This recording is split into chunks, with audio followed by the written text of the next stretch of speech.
Hey guys, we're going to be going to Valigarmanda to get that all mission clear in. 3 turns or less, because we want that badge to show off, although 4 turns or less is all you really need, honestly. So we're going to use this team, all Final Fantasy VI. I'll show the team and the gear after we're done, but let's go ahead and get a clear in before we worry about all that. So we need to do it in 3 turns or less, so this is what we're going to do. We're going to start off with, and again, I'm going to show the team and explain it at the end of the video. So Realm, turn 1, both are cooldowns. That Rod Imperils, it buffs our attack and magic. It also gives us an LB damage buff, and it fills Terra to let her do her LB on turn 1. Alright, now Shadow is, whoops, he's not going to shift yet. That comes later. We're going to triple Shadow. We're going to Katana Imperil, break the boss, and then Concealing Shadow to fill Terra a little bit. Lock is going to shift on turn 1. We're going to do Throwing Imperil, Fire Imbue for the party, and we're going to give a Bird Killer buff. Edgar is going to shift and jump on turn 1, but make sure you finish all your buffs before you do that. Alright. He's going to land on turn 3, which is going to be the kill turns. Turn 1, the boss does some weak ice attacks. We did a break with Shadow, so the ice damage is irrelevant. We're not wearing resist. We don't really care. It's totally fine here. Okay, so we're going to use Realm here to just double. There's no reason to triple. We're just going to do Flame Sketch for the Amplifying and Peril, and then Combat Paint just because. We're going to shift Terra and do her shifted LB.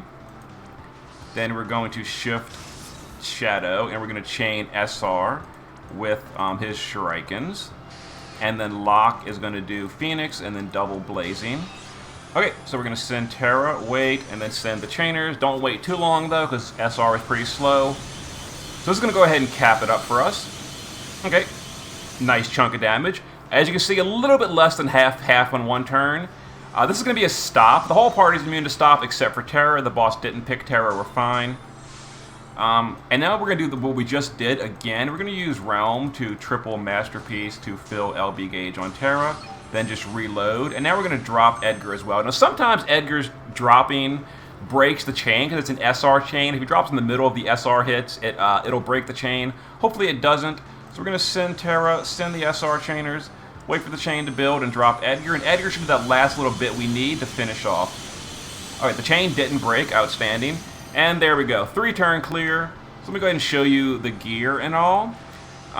So here is Edgar in his base form. He's just using a Fire Amplify item because he's going to jump on turn 1 and not get that Fire Amplify.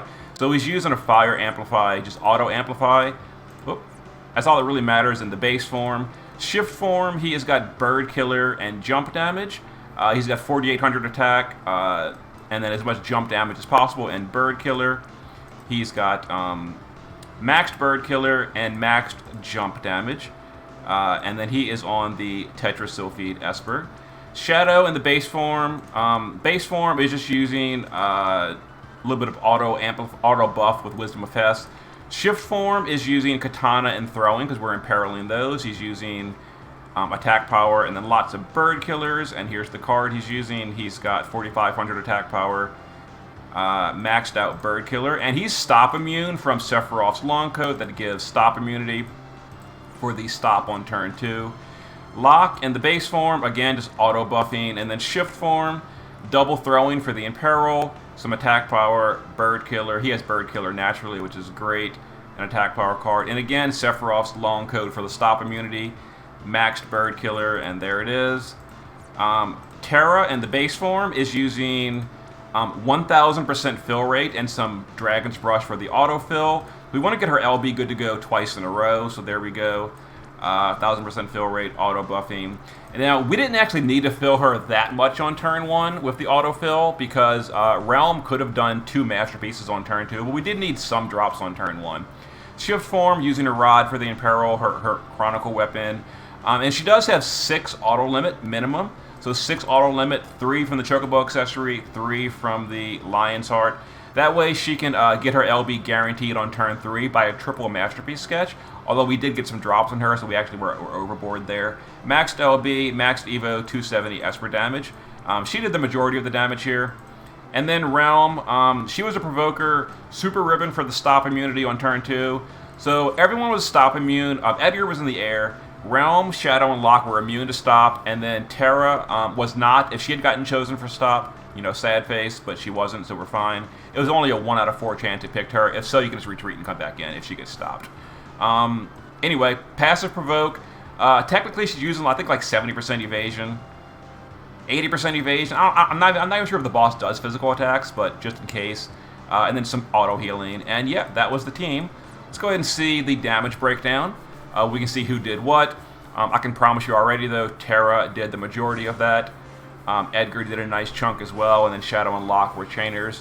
Usually Shadow can carry this if he had gotten his upgrades, but he didn't, so sad face. Yeah, like I said, Terra carried that big time. So double LB, triple LB on Terra, Maddo and Field on turn 1, and then LB turn 2 and 3 with her shift. Edgar dropped that little bit extra push, and then Shadow and Locke brought up the rear with the support. And that was a turn 3 clear, all missions, get the crown, get the nice EP badge. You can show off that we killed Valigarmanda in 3 turns.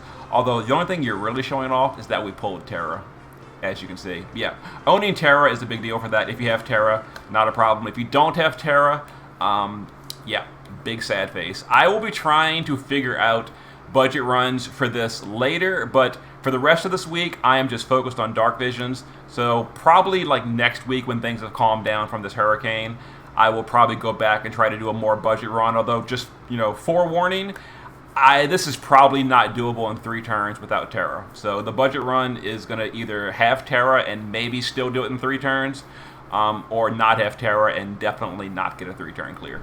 But we'll see what I can figure out later in the week. See you soon.